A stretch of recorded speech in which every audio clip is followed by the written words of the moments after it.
कल जो नेपाल के प्रधानमंत्री हैं, उन्होंने पहली बार नेपाल की पार्लियामेंट में कुछ ऐसी बातें बताई जो भारत और नेपाल के बीच एक इशू भी हो सकता है, समस्या समाधान भी हो सकता है और इशू इंटरनेशनल इशू में भी तब्दील हो सकता है। कहने का मतलब है पॉजिटिव भी हो सकता है और नेगेटिव भी हो सकता है। तो पहले हम लोग इस बात की चर्चा करेंगे कि आखिर बात क्या हुई। अभी जो नेपाल के जो प्रधानमंत्री हैं, उन्होंने एक स्टेटमेंट जारी किया ऑफ दी के ये पार्लियामेंट के अंदर किया। किसी प्रश्न के जवाब में उन्होंने कहा कि भारत और नेपाल दोनों देश एक दूसरे की जमीन को यानी भूमि पर अतिक्रमण कर रखा है। यानी भारत ने भी उनके जमीन को अतिक्रमण कर रखा है और नेपाल ने भी भारत के जमीन को अतिक्रमण कर रखा है। उनका जो मुख्य बयान था काला पानी, लिपु लेक और लिपुआधारा जैसे विकसित क्षेत्रों के संदर्भ में था। अब बात यह है कि आखिर बालन साहब ने ये बातें क्यों बताई, क्या कारण हो सकते हैं। आखिर ये कहना कि नेपाल ने भी पाकिस्तान भारत की जमीन को अपने हित में रखा हुआ है, तो इसके पीछे कारण क्या होंगे, एक सोचनीय विषय है। तो इनके पीछे संभावित कारण क्या हो सकते हैं, तो संघ लोक सेवा आयोग यानी यूपीएससी के हिसाब से आपके प्रश्न के जो आंसर लिख होंगे उसके फॉर्मेशन में कैसे डालेंगे, किन किन एस्पेक्ट को बात करेंगे, क्वेश्चन के डिमांड के हिसाब से। क्योंकि हम लोग ये न्यूज रीडर है नहीं कि उसकी स्क्रिप्ट तैयार किया, ये सब अचानक बातें होती है समझने के लिए और कंपटीशन को क्वालिफाई करने के लिए। तो जो मैंने समझा एज ए फैकल्टी होने के नाते कि उन्होंने एक संकेत दिया है कि सीमा विवाद केवल भारत की गलती या केवल नेपाल की शिकायत का विषय नहीं है, बल्कि दोनों देशों के बीच एक जटिल समस्या है। बिल्कुल सही। होता क्या है कि आपकी अगर जमीन है और आपने उस जमीन पे बाउंड्री लाइन नहीं करी, तो धीरे धीरे इनक्रोचमेंट बढ़ जाते हैं। तो भारत और नेपाल के बीच भी कोई बाउंड्री लाइन, सीमा का जो बॉर्डर होता है वैसा बहुत लंबी दूरी तक नहीं है। तो भारत के लोग भी इनक्रोचमेंट करा होगा, हो सकता है, और जो नेपाल के लोग हैं उन्होंने भारत की जमीन को इनक्रोचमेंट किया होगा। तो उनका कहना है कि इनक्रोचमेंट दोनों तरफ से। अब ये राष्ट्रीय विषय है। तो पहली बात तो ये हुई कि एक जटिल समस्या है इनक्रोचमेंट की, सीमा विवाद की। दूसरा है, नेपाल में लंबे समय तक ये धारणा है कि भारत विवादित क्षेत्रों पर चर्चा को पर्याप्त रूप में महत्व नहीं देता। अब देखो क्या है, नेपाल के लोग, मोस्टली उनकी कमेंट भी देखता हूं, वो हर बात में चर्चा जरूर करेंगे कि लिपु लेख मेरा है, लिपुआधारा मेरा है, भारत उसने कब्जा कर रखा है, हमने उसे जगह दी थी चाइना के विरुद्ध में खड़ा होने के लिए, उन्होंने अभी तक मिलिट्री ऑक्युपाई करके कंट्रोल करा हुआ है। यानी एडमिनिस्ट्रेटिव कंट्रोल इंडिया का है और ज्योग्राफिकल कंट्रोल नेपाल का है। तो यह भी हो सकता है कि जो नेपाल के प्रधानमंत्री हैं इस तरह के स्टेटमेंट दे करके टेबल पे लाने की कोशिश होगी, यानी भारत सरकार भी आए, भाई कुछ दबाव बनाया ना, एक लोभ दिया कि आप जैसे आप मछली पकड़ते हो तालाब में, तो पहले कुछ चारा डालते हो, जब चारा डाला तो मछली खाने के लिए आ गए। तो ये चारा भी दिया कि आपकी जमीन भी है जो हमारे कब्जे में है, आप आए।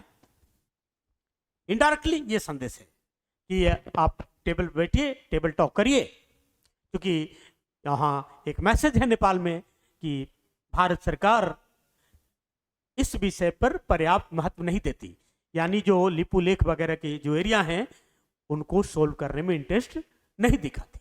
तो एक तो ये हो सकता है। दूसरा है कि कुछ जो स्पेशलिस्ट हैं, जो फैकल्टीज हैं खास करके, बाकी मीडिया की बात नहीं कर रहा मैं, उन लोग को तो जो स्क्रिप्ट मिलता है वो बोलने हैं, लिखने हैं, कि बालन का बयान औपचारिक रूप से वार्ता पर लाने का ही है, राइट। दूसरा है कि बालन साहब अपने आप को जो ट्रेडिशनल पॉलिटिशियंस थे नेपाल के, उनसे अलग दिखाना चाह रहे हैं। पहले भी उन्होंने ग्रेटर नेपाल की बात करी है सिंबॉलिक रूप में, और जिस कारण से उन्हें काफी महत्व मिला और चर्चाएं बटोरी। फिर जब ये बातें उन्होंने वहां की पार्लियामेंट में बताया, तब वहां के विपक्षी दल, वहां की जनता तो गुस्सा भी आ गया। प्रश्न कर रहे हैं कि बताओ भाई, अभी तक तो हम कह रहे थे कि भारत सरकार ने हमारे एरिया को कब्जा रखा, आप कह रहे हो कि मैंने ही उसके एरिया कब्जा रखा है।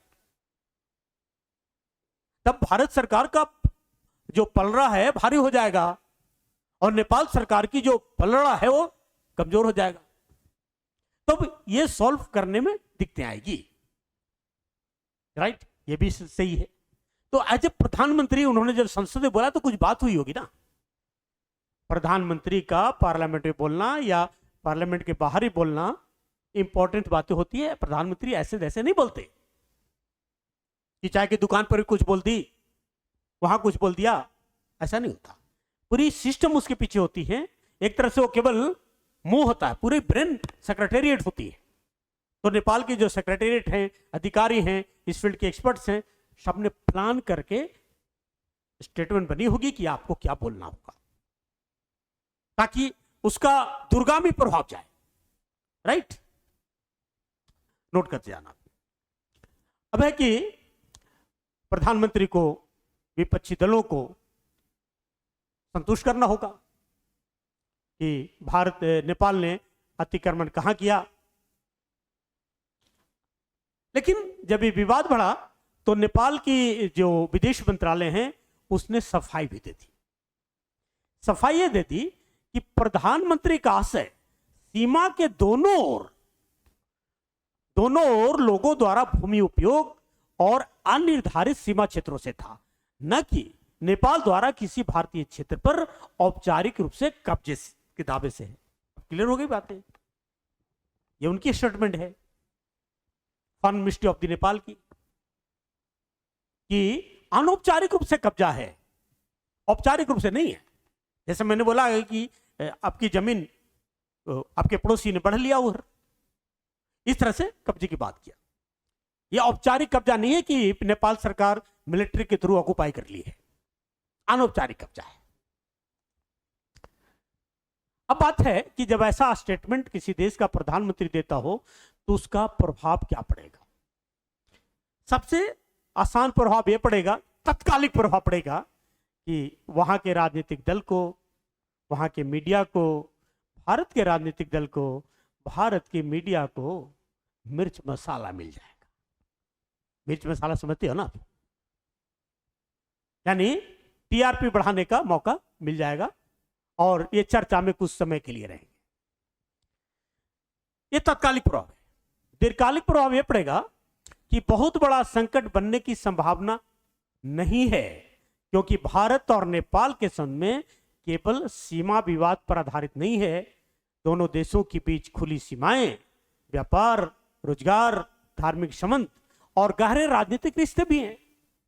लाखों नेपाली यहां काम करते हैं, यहां के लोग वहां काम करते हैं, तो दोनों की अर्थव्यवस्थाएं जुड़ी हुई हैं। इसलिए ये बहुत ज्यादा ये विवाद का विषय नहीं होगा। विवाद का विषय तब होता जब उन दोनों देशों में इस तरह की सहूलियतें नहीं होती, कट्टरता होती, जैसे भारत पाकिस्तान के साथ है। लेकिन एक सकारात्मक प्रभाव ये पड़ेगा कि राजनीतिक बयानबाजी के बजाय कूटनीतिक वार्ता से आगे बढ़े, तो सीमा विवाद पर नई बातचीत शुरू हो सकती है। अब देखो क्या है, अजय प्रधानमंत्री उन्होंने बोला, एक तरह की कूटनीति है भी। जैसे मैंने पहले बताया कि मछली को फंसाना है तो कुछ बातें दे करके उसे बुलाओ। और सीमा विवाद का जो डिस्प्यूट उन्होंने पार्लियामेंट में उठाई वो तो अनौपचारिक है, औपचारिक रूप में तो है नहीं, तो जो जहां एरिया है वो कर लेंगे। और जो लिपू धारा है वो वापस ले लें, क्योंकि पहले से कहते रहे हैं कि हमारी बात पर वो भारत सरकार कम ध्यान देते रही है। एक तरह से दबाव बनाने की कोशिश है। जियोपॉलिटिक्स का सिद्धांत है, इंटरनेशनल रिलेशन का सिद्धांत है, वैदेशिक नीति का सिद्धांत है। क्योंकि जो प्रधानमंत्री है कोई फॉरेन पॉलिसी पढ़ के नहीं गया हुआ है, चाहे भारत का हो या वहां का हो। अगर राजनीतिक शास्त्र के स्टूडेंट रहे हैं तब तो समझते होंगे, एडमिनिस्ट्रेशन के स्टूडेंट रहे तो समझते होंगे, सिविल सर्वेंट रहे तो समझते होंगे। तो उन्हें तो ब्रेन दिया जा रहा होगा ना पीछे से कि कैसे इस बात को सॉर्ट आउट करे जाए, यानी नई बातचीत शुरुआत करने की कोशिश होगी। फिर है कि नई बातचीत कैसे होगी। भाई आपने तो इंस्पायर कर दी। बालन साहब का बयान यह नहीं था कि नेपाल ने आधिकारिक रूप से भारत की जमीन हड़प ली है। उनका मुख्य संदेश यह था कि सीमा विवाद दोनों तरफ मौजूद हैं और उन्हें मित्रवत बातचीत से हल किया जाना चाहिए। लेकिन नेपाल ने भी भारतीय भूमि पर अतिक्रमण किया है जैसे शब्दों ने राजनीतिक विवाद पैदा कर दिया, क्योंकि सीमा जैसे क्षेत्र संवेदनशील मुद्दों पर प्रधानमंत्री के शब्दों का कूटनीतिक महत्व बहुत बड़ा होता है। प्रधानमंत्री का बोलना आम बोलना नहीं होता। अब ऐसी परिस्थिति में भारत सरकार की क्या प्रतिक्रिया है? जब एक देश कह रहा हो कि हम आपकी जमीन का हमने अतिक्रमण कर लिया, आपने मेरा किया है, तो उसमें दूसरा पक्ष भी तो होगा। अभी तक भारत सरकार की ओर से बालन शाह के बयान पर कोई बड़ा आधिकारिक प्रतिक्रिया नहीं आई है। भारत आमतौर पर नेपाल के साथ सीमा विवाद को सार्वजनिक बयानबाजी के बजाय कूटनीतिक वार्ता के माध्यम से सुलझाने का प्रयास करता है। उनकी नीति है भारत सरकार की। आपको पता होगा कि भारत और पाकिस्तान जब दो देश बने तो भारत और पाकिस्तान में बंटवारा करने के लिए एक सर्वेयर बने थे। सर्वेयर अपॉइंट करा गया था मिस्टर रैडक्लिफ। मिस्टर रैडक्लिफ जब भारत पाकिस्तान के बीच सीमांकन कर रहे थे, नक्शे पर करना था उनके पास, हमने इस चैप्टर को पढ़ा दिया है।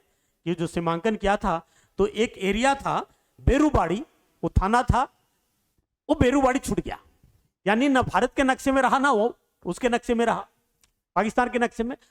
और उसके बाद वही पाकिस्तान बांग्लादेश हो गया, तो इस बांग्लादेश बनाम भारत की हो गई। ये विवाद लंबे दिनों तक रहा। बाद में 2015 में भारत सरकार और बांग्लादेश ने ऑन टेबल बैठ के सॉर्ट आउट कर ली, इनक्लेव का आदान प्रदान कर लिया। ये बायलैटरल डायलॉग हुई। यही काम भारत सरकार और नेपाल सरकार को करना पड़ेगा। अब है कि इसमें भारत सरकार की नीति क्या होगी। मैंने पहले बताया भारत सरकार की नीति कूटनीति की होगी, राजनीति की नहीं होगी। और भारत के सामने तीन विकल्प हैं ऐसे स्टेटमेंट का। या तो बयान को राजनीतिक वक्तव्य मानकर नजरअंदाज करते, यदि भारत को लगे कि अब नेपाल की घरेलू राजनीति का विषय है तो कोई प्रतिक्रिया नहीं देगा। देखो क्या होता है, बहुत सारे स्टेटमेंट पार्लियामेंट में प्रधानमंत्रियों के द्वारा, मंत्रियों के द्वारा बोले जाते हैं वहां के जनमत को सेटिस्फाई करने के लिए। उनका वास्तव में असली मुद्दा नहीं होता। भारत में ही देख लो, प्रधानमंत्री रोज नई नई बातें पार्लियामेंट में बोलते हैं। अमेरिका के बारे में, विदेश के बारे में, उसको अमेरिका से कोई लेना देना नहीं होता। तो बहुत सारे मुद्दे होते हैं, वो घरेलू राजनीति के लिए होता है, राइट। जैसे सोरोस का मुद्दा भारत में पार्लियामेंट में प्रधानमंत्री ने उठाई, तो हमें तो लगा भाई कि सोरोस विदेश का है और कांग्रेस के थ्रू भारत में इंटरफीयर करना चाह रहा है। तो ये जनता को मैंडेट संदेश देने के लिए, ताकि जनता हमारी विचार पर आए और जो मेन मुद्दा है उसे डाइवर्ट भी रहे और हम काबिज भी रहे। ये राजनीतिक विषय है, इसलिए हो सकता है भारत सरकार इस बात को माने। उनकी घरेलू विषय है भाई, वक्तव्य देते रहते हैं, इन वक्तव्य का कोई महत्व नहीं है और उसे भारत सरकार नजरअंदाज कर दे, पहला विषय। दूसरा है कि राजनयिक स्तर पर स्पष्टीकरण मांगे, यानी भारत सरकार यह मांगे कि भाई कि आपने जो स्पष्टीकरण पार्लियामेंट में दिया है उसके पीछे क्या मंशा है, यानी नेपाल सरकार स्पष्ट कर रहे हैं क्या मंशा है उसमें, यह उनकी आधिकारिक नीति है या प्रधानमंत्री की व्यक्तिगत राजनीतिक टिप्पणी है। आधिकारिक नीति है तब इनका रिएक्शन भारत सरकार करेगी, और प्रधानमंत्री की व्यक्तिगत राजनीतिक टिप्पणी है यानी घरेलू राजनीति है, उसमें भारत सरकार साइलेंट रहेगी। तीसरी बात है कि सीमा वार्ता का जो विवाद है भारत और नेपाल में, उसे आगे बढ़ाना। राइट, 3 हो गए, आगे बढ़ाइए और एक समिति के माध्यम से बैठे और काला पानी, लिपू लेख और लिपू अधारा जैसे मुद्दे जो वर्षों से चल रहे हैं उसे बातचीत पर तेजी लाएं और इसे सोल्व करे जाएं, ये भी हो सकता है। तो व्यवहारिक रूप से देखें तो ऐसा लगता है कि भारत नेपाल संबंध केवल विवाद तक सीमित नहीं है। नेपाल का सबसे बड़ा व्यापारिक साझेदार आज भी भारत है, दोनों देशों के बीच खुली सीमाएं हैं, लाखों नेपाली नागरिक भारत में काम करते हैं, व्यवसाय करते हैं, यहाँ के लोग भी वहाँ करते हैं, इसलिए किसी बड़े राजनयिक टकराव की संभावना कम दिखाई देती है। राजनयिक टकराव तब होता है जब एक देश से दूसरे देश के बीच संस्कृति आवागमन में बाधाएं हैं, जैसे भारत पाकिस्तान, भारत बांग्लादेश, भारत चीन। नेपाल के साथ वो इशू नहीं है, इसलिए बहुत बड़ा टकराव होने की पॉसिबिलिटी है ही नहीं, या है तो बहुत कम है। कूटनीति के थ्रू सॉल्व करने की कोशिश करेंगी दोनों सरकारें। लेकिन एक बात तो तय है कि ब्रिटेन को बीच में ला करके, क्योंकि बयान में भी कहा है कि बालन शाह ने तर्क दिया है कि भारत नेपाल सीमा विवाद की जड़ें ब्रिटिश काल की संधियों और नक्शे में है, इसलिए ब्रिटेन को भी इस विषय पर ध्यान देना चाहिए, यानी ब्रिटेन की एंट्री हो गई। और भारत सरकार की पॉलिसी रही है बायलैटरल डायलॉग की। भारत पाकिस्तान में डिस्प्यूट है, अमेरिका बराबर इंटरवीन करना चाहता है, पाकिस्तान बराबर यूनाइटेड नेशंस में प्रश्न उठाता है, दुनिया के देशों में चक्कर मारता है क्या हमारे पक्ष में आए, और बोलते भी हैं कि हम इसे सोल्व करेंगे, लेकिन भारत सरकार ने कभी इन बातों पर ध्यान नहीं दी। तो यह भी हो सकता है तो कि ब्रिटेन को ला करके विश्व मंच पर भारत को लाना है, जैसे पाकिस्तान खेलता है, यह भी खेल हो सकता है। अब है कि ब्रिटेन अगर मान लीजिए इंटरेस्ट लेता है तो क्या कर लेगा। ब्रिटेन, चूंकि ये जो संधि थी नेपाल और ब्रिटिश ईस्ट इंडिया कंपनी के बीच थी, तो नेपाल के कुछ राजनीतिक वर्ग का मानना हो सकता है कि काला पानी, लिपू लेख और लिपू धारा उसी विवाद के दौर के नक्शों और सीमा निर्धारण की अलग अलग व्याख्याओं से पैदा हुआ है, इसलिए ब्रिटिश इंडिया के समय से जो चली आ रही विवाद है, ब्रिटेन आए और उसे सॉर्ट आउट करवाए।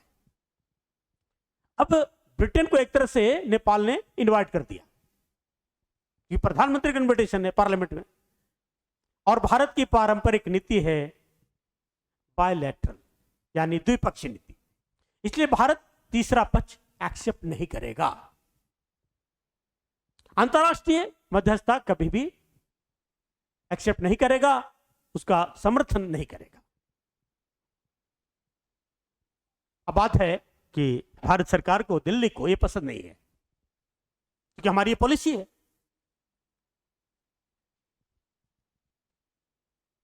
तो भारत नेपाल दोनों को बायलैटरल डायलॉग के थ्रू ही सोल्व करना पड़ेगा। एक तरह से नेपाल भारत पर दबाव बनाने का प्रयास कर रहा है ब्रिटेन के माध्यम से, कि जो बातचीत की गति धीमी है वो अंतरराष्ट्रीय ध्यान आकर्षित करवा करके हम इसे तेजी करें, या तो नेपाल में राष्ट्रवाद यानी घरेलू राजनीति, नेपाल में राष्ट्रवाद और सीमा विवाद हमेशा संवेदनशील मुद्दे रहे हैं, तो ब्रिटेन और चीन दोनों का उल्लेख किया है उन्होंने। एक बात और ही है कि राष्ट्रवाद और जो सीमा विवाद है नेपाल के लिए सेंसिटिव इशू रहा है। बालन ने भी कहा है कि ब्रिटेन और चीन दोनों को हमने आमंत्रित किया है, नोट जारी किया है कि आप इसमें दिलचस्पी लें। अब नेपाल ने इस विषय पर भारत, चीन, ब्रिटेन से चर्चा तो की है। इसे भारत में चिंता बढ़ सकती है कि सीमा मुद्दा कहीं बड़ा भू राजनीतिक यानी जियो पॉलिटिक्स का खेल न बन जाए, क्योंकि चीन पहले से नेपाल में अपना प्रभाव बढ़ाने की कोशिश करता रहा है। फिर क्या ब्रिटेन वास्तव में हस्तक्षेप कर लेगा? अगर हस्तक्षेप करेगा तो क्या होगा? व्यावहारिक रूप से इसकी संभावना बहुत कम है, यानी ब्रिटेन हस्तक्षेप नहीं करेगा। ब्रिटेन अधिक से अधिक क्या करेगा कि ऐतिहासिक दस्तावेज उपलब्ध करा सकता है। सीमा विवाद का समाधान थोप नहीं सकता। अंतिम समाधान भारत और नेपाल के बीच बातचीत के थ्रू ही निकलेगा। इसलिए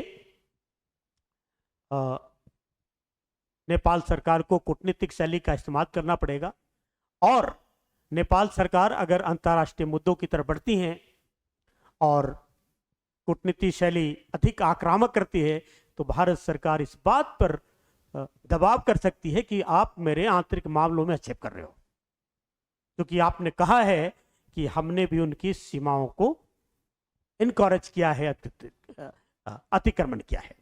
तो भारत इसे अपनी संप्रभुता के खिलाफ भी मान सकता है, जिससे दोनों देशों के बीच अनावश्यक तनाव पैदा हो जाएंगे, जो भारत नेपाल के संबंधों के लिए अच्छा नहीं होगा। इतनी बात तो क्लियर हो गई। अब देखते हैं कि जो इंडियन सिविल सर्विस है, यूपीएससी के दृष्टिकोण में इसमें क्या होगा। आपको मैंने सारे कंटेंट दे दिए, पॉजिटिव, नेगेटिव और एनालिटिकल। भारत को इन मामलों पे संयम, संवाद और विकासात्मक सहयोग की नीति अपनानी चाहिए। सीमा विवादों को ऐतिहासिक दस्तावेजों, संयुक्त सर्वेक्षणों और द्विपक्षीय वार्ता के माध्यम से सुलझाने का प्रयास करना चाहिए, जबकि नेपाल में बढ़ते चीन के प्रभाव को संतुलित करने के लिए लोगों से लोगों के संबंध, व्यापार और कनेक्टिविटी और मजबूत करना चाहिए। इतनी बात समझ गए ना?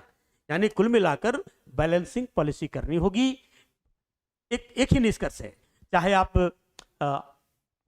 विश्व मंच पे प्रश्न लाएं, ब्रिटेन को लाएं, चाइना को लाएं, अमेरिका को लाएं, किसी को भी लाएं, फैसला बायलैटरल सही होगा।